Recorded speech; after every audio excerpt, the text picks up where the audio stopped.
Thank you for watching QTV. We take a look at stories making headlines in our news.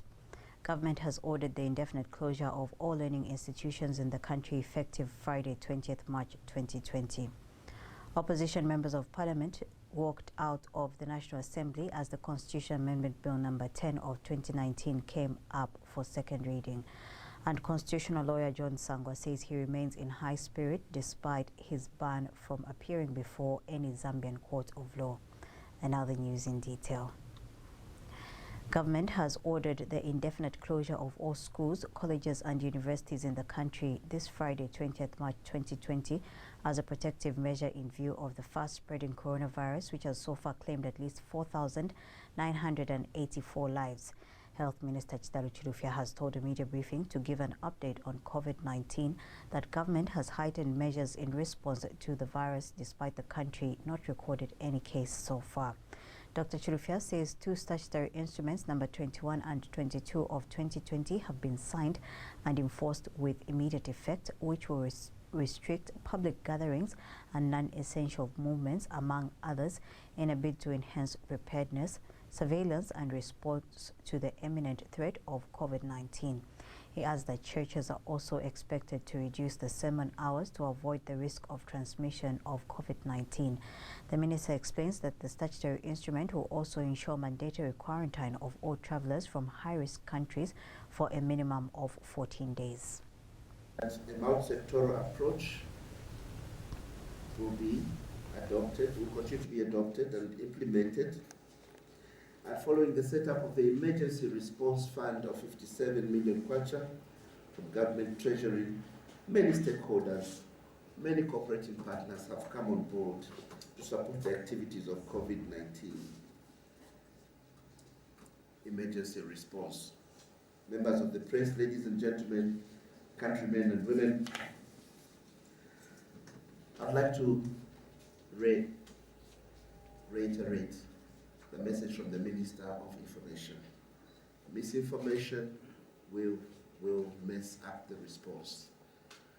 Let us heed that call and avoid misinformation. As the Minister of Information has stated, you will see us issue press statements on camera, and these press statements will be distributed to the press. Any other sources of information should be discarded. A call center has been established for the public to report concerns and also receive information on the disease. The dedicated call centers have been displayed in various parts of the country and in your various places of work. Let us re-emphasize the importance of hand hygiene, the importance of hygiene in our communities. Let us comply with health inspectors and authorized officers who will from time to time visit public places to ensure compliance. Failure to comply will constitute an offense. Speaking at the same briefing, Higher Education Minister Brian Mushimba and his General Education counterpart David Mawumba say all learning institutions will be guided when they will reopen. There were a lot of concerns that were coming through to my office from parents, from university administrators, college administrators, trying to ask government for its position in as far as COVID-19 is concerned and the large numbers of students that they have. And this I share with Minister of General Education. He probably equally has as many students as we do in higher education, and who were concerned and who were taking this alarm that was coming to our ministry as parents and administrators were reaching out to us for guidance. You can even see all over the world, some of the countries are still struggling. They haven't closed the schools despite having very good public health systems in place, because largely it is a very difficult decision. For me, I just want, through the advice of the Minister of Health, to thank the President of the Republic of Zambia, because he recognizes that the wealth and safety of our children in our school is paramount. So this opportunity we are giving them to close on the 20th of March is to ensure that the pupils, especially I look at children, early education, maybe some of them 4, 3, 5 years, how do they take care of their own health? So it's important that the schools close, and therefore the children are in the hands of their parents, and PS Rwanda would be in the shortest time. And Chief Government Spokesperson Dorothy has cautioned Zambians to beware of fake news being circulated that Zambia has recorded 1 case of COVID-19 on the Copper Belt. So once again, government wishes to extend its gratitude because these people are also at risk, and just like any of us, they are quite concerned about the coronavirus. Number 2, just to state that every time government wishes to issue a statement on this matter through the Minister of Health, there will be a press briefing such as this one. So anything else circulating on social media that is not as a result of a meeting such as this one is fake, like we saw the one that was circulating last night and up to this morning. Unless it is after a press briefing such as this one, when an official statement will be posted online, anything else is fake. The last press briefing we had was on Saturday. The second one is this one. So anything in between reporting to be a statement by the Minister of Health is actually fake and should be ignored. Government appears to have compromised on Bill 10, proposing numerous amendments, including retaining the Bank of Zambia Act in its current form. Meanwhile, all but 3 UPND members of parliament and some independent members of parliament walked out of the National Assembly as the Constitution Amendment Bill number 10 of 2019 came up for second reading. The 3 UPND members of parliament who remained in the House are Nalikonda Member of Parliament Geoffrey Lungwangwa, his Solwezi Central counterpart Teddy Kasongo, and Mukumbu Tamaloa, while NDC Ron Member of Parliament Joseph Chala and some independents.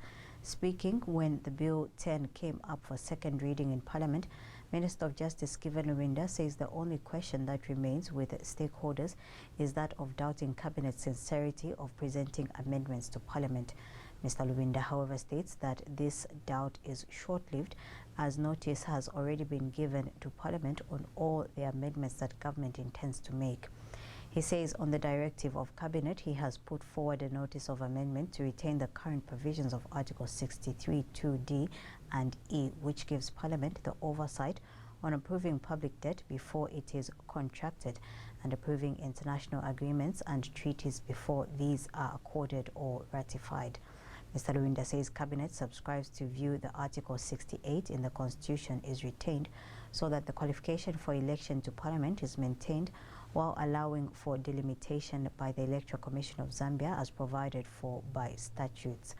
He adds that Cabinet has presented an amendment to retain Articles 101, 102, 103 and 104 so that a president shall be one who receives more than 50% of the vote cast, rejecting the proposal by the NDF of a coalition government. Mr. Luwinda says Cabinet has also rejected the reintroduction of deputy ministers. The Honourable Minister of Justice.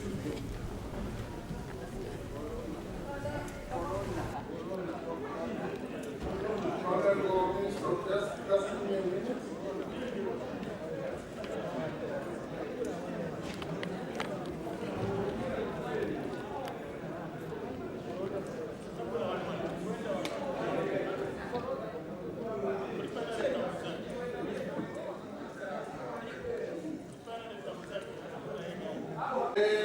Sergeant Adams assist my office, ensure small exits.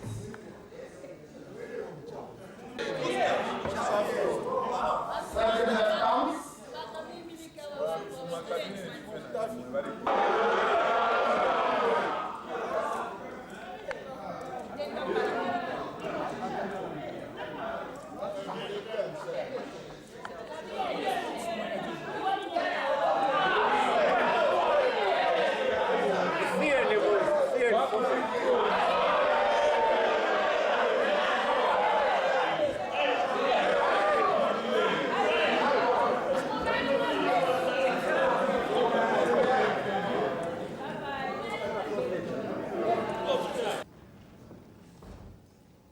For the sake of protecting the sanctity and the integrity of chieftaincy country, Cabinet has agreed with the proposal of traditional leaders and the recommendation of the committee.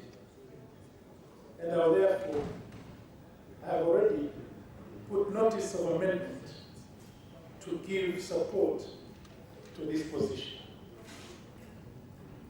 Amendment of Article 184, Permanent Secretaries. I have presented an amendment to Clause 65 so as to return paragraph D of Article 184, which provides for the permanent secretaries to be responsible and accountable for proper financial management. 10. Amendment of Article 168, participation in politics. Sir, your committee recommended that a public officer who seeks election to political office should resign at least 6 months prior to the election, as opposed to the 2 years that were recommended by the National Dialogue Forum.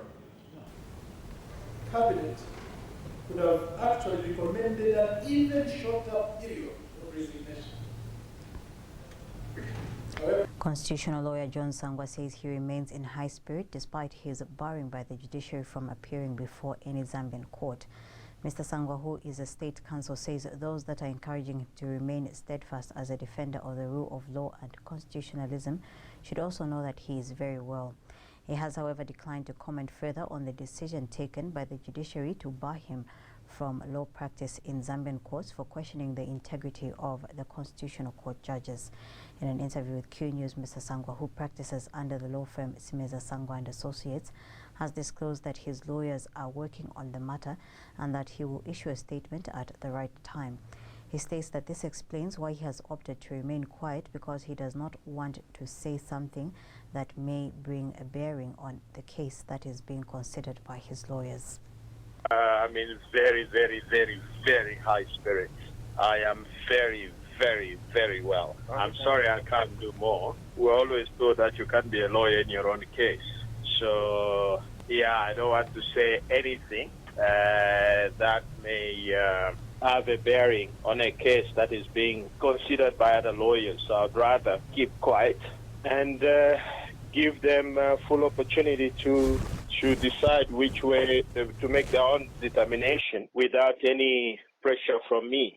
So that is why I am not commenting. But personally, I can assure you and assure all those that have supported me and encouraged me, to tell them that I am very grateful for their messages of support and that I'm in a very, very good position. National Restoration Party NARA President Steve Nyirenda has urged parliamentarians to reject Constitutional Amendment Bill number 10. Mr. Nyirenda has stressed that Bill 10 is fatal, which, if allowed to go through, will allow the minority in Parliament to decide on important issues on behalf of the majority Zambians. He has accused the PF government of trying to manipulate the constitution in order to remain in power. Mr. Nyirenda has told journalists that Zambians should not allow a few individuals to decide the fate of everyone in the country. He states that the majority of people in the country have rejected Bill 10, therefore government needs to listen and put the bill aside. You cannot let a simple majority or a few people decide the fate of everybody in the country. I think the people of Zambia have spoken. The majority of us, we have said no to Bill 10. Put it aside. Put it aside. Concentrate on sorting the problems that we have in this country. And the problems that we have is that we have mismanaged this country. Check left, right, center. Whether you go to education, whether you go to Ministry of Health, everywhere where you look. Whether you look at the civil service, the corruption that is going on, we have totally failed. The government has totally failed. And they know. They know. Now Mr. Nyirenda has expressed displeasure with Lusaka Province Minister Boma Nusambo for interrogating those who went to buy mealie meal for resale from a named supermarket. He says there is no law that prohibits people from buying a certain number of mealie meal bags because it is only their budget that determines what they should buy. How do you go, truly speaking, I would say that shame on this young man who goes with his the so-called inspections or inventory or whatever is doing from ShopRite to ShopRite, this Bowman Lusambo, to go and pick young guys and put them and start asking them, why are you buying millimil?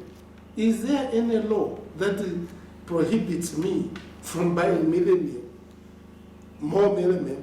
I can drive with a truck in front of a shop and buy everything that is in that shop if my money allows. There's no law that prohibits me. So why literally, it is a joke and a shock for most of us that the politicians can sink so low to go into a shopping mall to start pushing people around. You are not supposed to buy 2 bags of millimil. You are not supposed to buy this number of millimil. It's a shock that I'm seeing. It's total lack of management. MMD President Nevas Mumba has demanded that the Zambia Police Service tell the nation the truth on who really was behind the recent spate of gassings in the country. Dr. Mumba says people in the country believe that the police know who was behind the criminal acts of gassing. He states that the MMD finds it unfortunate that more than 90 days since the gassing attacks began, the police have not been able to state who the criminals are. In an interview with QTV News, Dr. Mumba has wondered why investigations into the gassing incidents are not yielding results when the police have suspects in custody in connection with the said crimes. He says the MMD doubts a commission of inquiry into the gassing and mob attacks would achieve more than what the police can do in their own investigations. There are concerns by the citizens that going by the last commissions of inquiry, we do not see really what happens with those. But for this particular one, we do not believe that a commission inquiry will be the only way or the best way to deal with this matter of killings. If the president can confirm that the result of that inquiry is going to be made public and acted upon, we support that. But it should only be an addition to what the police are doing. And I think that it should not be the first line of attacking this matter. I think that it's, let me put it this way, very bluntly, it's unnecessary. I think we should bring those people to book, let them be questioned, let us know who is behind this scam, and let us bring them to justice. The Lusaka Province Minister Bowman Lusambo has directed millers under the FRA maize tripartite agreement to flood the market with millimil in the next 3 days. Speaking at a meeting with various stakeholders who included representatives from the Food Reserve Agency FRA, Millers Council chairpersons and district commissioners, Mr. Lusambo says the head of state has directed him to urgently address the shortage of millimil in the province. Mr. Lusambo says he will not allow consumers to be exploited by unscrupulous businessmen and traders who are buying the commodity in bulk from chain stores and reselling it at higher prices and, in some instances, repackaging it. Here's a report.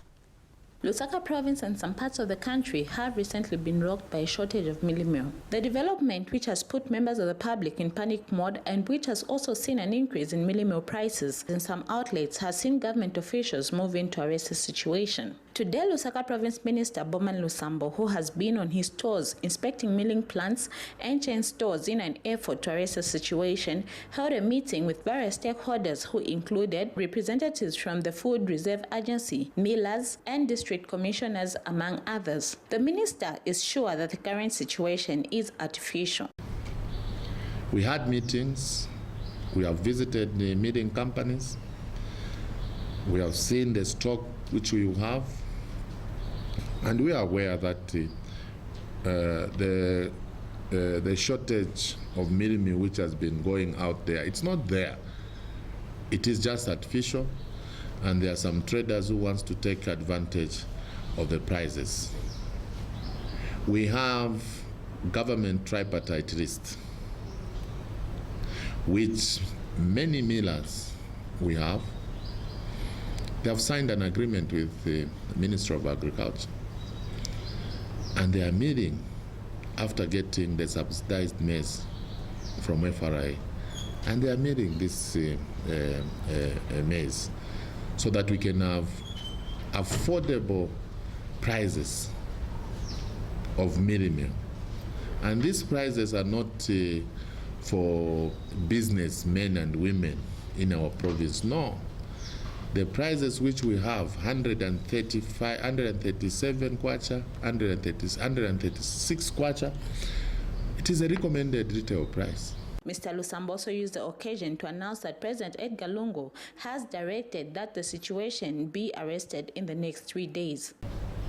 I've been given a directive from the president, and the president has given me 3 days. I was sharing this with my friends, the millers. 3 days. The president has given me 3 days. He wants to see the commodity flooded in the compounds. He's not interested to see queues in ShopRite and many other supermarkets, because the artificial, even him is aware that this is artificial thing. So the challenge goes to the millers who are here with us this morning, that we want to see milling meal in all our districts here in Lusaka, all our districts. He has therefore given this advice to all district commissioners in the province. To our colleagues, the councils, or councils which are here, I know that we have Chongwe Council, we have Chilanga Council, we have Kafiwe, and many other councils. We invited you to this meeting because you are part of the stakeholders. You are the people who give trading licenses out there. And we want you to help government, especially here in Lusaka province. If you see your trader trying to take advantage of the people, you know what to do. You know what to do, because me, I can't tell you what to do, because we are experts in that field. You know what to do. District commissioners, working hand in hand with your council chairpersons, your fellow council chairpersons. If it's in Lusaka, working hand in hand with the mayor for greater city of Lusaka, you need to pull up your socks. 3 is the number of days that residents of Lusaka wait for the market to be flooded by this commodity and the situation of the milling meal shortage to be addressed. Nakaonga reporting for KTV News in Lusaka. Higher Education Minister Brian Mshimba has assured University of Zambia lecturers that they will be paid their allowances before universities indefinitely close this Friday. Dr. Mshimba says the grant to universities would have ordinarily come between 6 and 10 March. He says the grant will be ready before universities prematurely close this Friday in view of the coronavirus. Dr. Mshimba has disclosed that last week government released funding to TVETA institutions, which has already been disbursed. And what does this mean? And I want to speak to this, that for the universities, their March grant, which normally would have come around 6th to 10th March, which has delayed up to now, will be paid before the universities close. Colleges, last week government released funding to 10 institutions. This funding has been received already, and if there's any top-up that government needs to release to them before closure of colleges, that also government has committed to do it, so that we close on a good note and we manage this COVID-19 pandemic appropriately and don't expose our children, our students unnecessarily. This is a required and necessary intervention by government to make sure that those places of high concentration of people can start to disengage and they can stay home. A concerned citizen, William Harrington, has proposed that members of parliament consider putting forward a private member's motion to ensure that a president seeks parliamentary approval before appointing a tribunal. Commenting on the president's recent State of the Nation address on values and principles, specifically on the consideration by the head of state to set up a commission of inquiry into the gassing incidents that characterized the country, Mr. Harrington feels the current Inquiries Act gives too much discretionary power to the president. Mr. Harrington, who is also a former cabinet minister in the Frederick Chiluba MMD administration, where he served in several portfolios, says such a private member's motion can further include and ensure that once the Commission of Inquiry hands over a report to the president, the report should simultaneously be handed or given to the Speaker of the National Assembly and later to the public. He is concerned that in most cases, most reports by commissions of inquiry are never made public but are kept away and sometimes trashed without the people knowing the findings, outcomes or recommendations. I want to make a very serious proposal. Maybe our representative in Parliament can submit or present a private member's motion to provide that a president, I'm not being personally, I'm not saying President Lungu, I'm saying a president, current and future presidents, to seek parliamentary approval before considering to appoint a tribunal, because it's taxpayers' money which is used. Now, this consideration by President Lungu has raised a lot of objection by the progressive civil society organizations such as TIZ and other progressive opposition political parties. Here I'm not talking about the surrogate political parties. I'm talking about the progressive opposition political parties who have the people or the people behind the consideration. The thing is, there is the current Inquiries Act gives too much powers to the president, to discretionary powers to appoint or not to appoint, and whether he should release the. Britain says it stands with Zambia on the measures being put in place to prevent the spread of the coronavirus. British High Commissioner to Zambia Nicholas Woolley says his country is working with Zambian authorities on preparedness in an event of an outbreak of the virus. Mr. Woolley has told QTV News that this is through the British government's existing health programs and through a partnership with the Public Health England. I was pleased to hear His Excellency's plans for a contingency fund to deal with preparedness and contingency planning here in Zambia.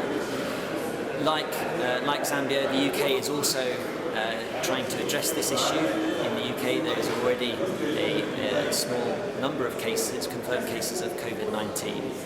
And I'm pleased to say that we are also working with the Zambian government and authorities on preparedness in this country through our existing health programs, also through a partnership with Public Health England, embedded within the local authorities here, both to prepare. I was pleased to hear His Excellency's plans for a contingency fund. Minister of Community Development and Social Services Kampamba Chewe says the process of taking the Social Workers Bill to Parliament has reached an advanced stage. In a speech read on her behalf by the Ministry's Permanent Secretary Pamela Kabamba during the commemoration of the World Social Work Day in Lusaka, Mrs. Chewe says social work is a profession and not a discipline. She says this is why any profession in the nation must also be guided by a legal framework to strengthen professional values, ethics and principles. Mrs. Chewe has also stated that the ministry realizes that attaining social protection goals would not be possible if promoting social relationships is neglected. The minister has since called upon social work practitioners, students and educators to begin to apply principles of the importance of human relationships and help advance the global agenda of social work and social development. I wish to acknowledge and appreciate the role social workers play in many of the government departments, non-government organizations, and the Ministry of Community Development and Social Services in particular. I'm glad to mention that the Ministry of Community Development and Social Services employ the majority social workers to fulfill its mandate, which is to implement various basic social protection programs aimed at protecting, promoting, and assisting the poor, and the vulnerable in society. Ladies and gentlemen, as a ministry, we realize that attaining our social protection goals will not be possible if we neglected promoting social relationships. Speaking at the same commemoration, Social Workers Association of Zambia SWA's Secretary General Joachim Mumba says once enacted, the Social Workers Bill will help address the many challenges social workers face. Our hope is that the bill will be tabled in Parliament this current sitting. So we should be expectant, and I want every one of us to engage those of the people that we know, members of Parliament that is in Parliament today, on an individual basis, so that we start doing advocacy at that level. So that when the bill is tabled in Parliament, we have some support, because the bill is intended for a greater good of the profession as well as the people that we serve, because they are going people that we serve are going to benefit from the ethical practice by social workers, as it will be guided by the Act of Parliament. Then just to mention also that Social Workers Association of Zambia is not operating in isolation. Guest of honor, as a professional body of social workers, we belong to the global body called the International Federation of Social Workers, which has a membership of over 100. Lusaka Central Member of Parliament Margaret Manakadwe says it is important that people take precautionary measures in view of the coronavirus pandemic. Mrs. Manakadwe says no one has been spared from the coronavirus, despite Zambia not recorded any case yet. She says people should take precautionary measures against COVID-19, stating that a healthy nation is a wealthy nation. Mrs. Manakadwe was speaking at the handover ceremony of the Civic Center Clinic to the Ministry of Health. More details in the following report.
Finally, in our news, Solwezi Municipal Council says it will embark on sensitization roadshows in all 5 wards in the district to raise awareness on the precautionary measures against coronavirus in line with the statutory instrument number 22 of 2020.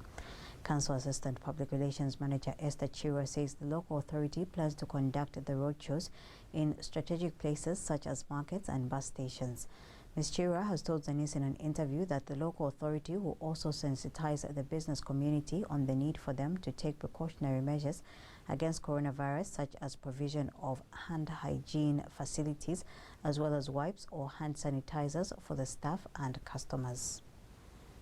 As the world is grappling with the sudden coronavirus pandemic, everyone needs to take keen interest in adhering to preventive interventions provided by government through health professionals. As such, Ministry of Health in Solwezi District has identified the church as one of the channels through which sensitization messages on how to prevent spread of the virus can be relayed.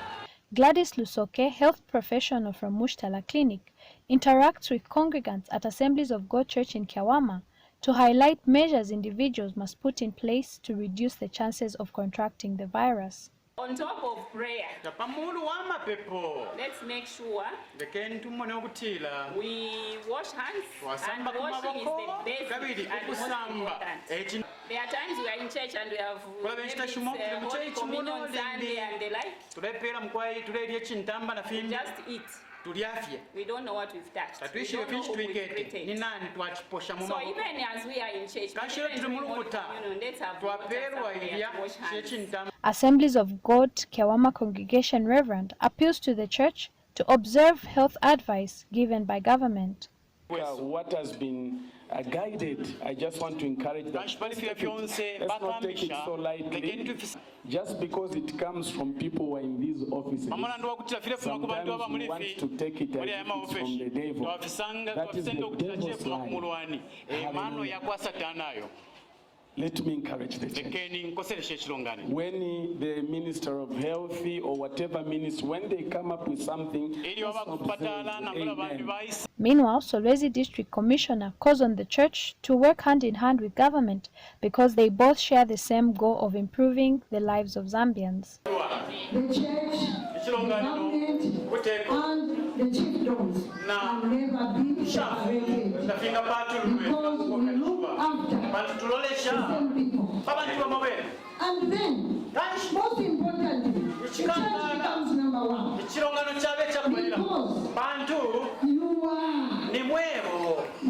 salt of the world. You pray for the people. To demonstrate the church's relevance to the community, Assemblies of God Church donated 20 bags of mealie meal and bottles of cooking oil to widows and vulnerable youths in the church, and 30 blankets to Solwezi General Hospital. Solwezi District Commissioner also supplemented their efforts by contributing 10 pockets of cement for the church building and 20 chitenge materials to the widows. Reporting for Zanis in Solwezi, Sharon Mosha. That item brings us to the end of the news. Thank you for watching. Stay tuned.